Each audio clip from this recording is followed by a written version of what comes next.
Quality of sound கேட்குறீங்களா? பயங்கரமாக இருக்குங்க.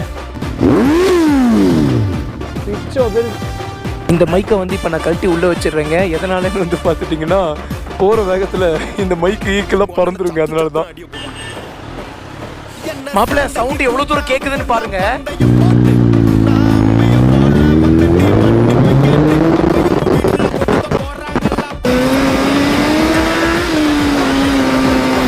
வாவ் சூப்பரா இருக்குங்க.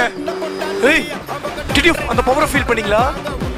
சும்மா லைட்டை தாங்க த்ராட்டில் பண்ண கை இப்படி நழுவிடுச்சுங்க. இந்த வண்டியோட பவருக்கு இந்த ரோடு தாங்க மாட்டேங்குதுங்க. ரொம்ப வீல் ஸ்பின் ஆகுது. நார்மலாகவே ஹைபுஸா 189 PS. இப்போ ஃபுல் சிஸ்டம் போட்டதுனால கிட்டத்தட்ட 200க்கு மேலே போயிருக்கும் PS. வாவ் அப்பா பிளாஸ்ட் ஆகுது.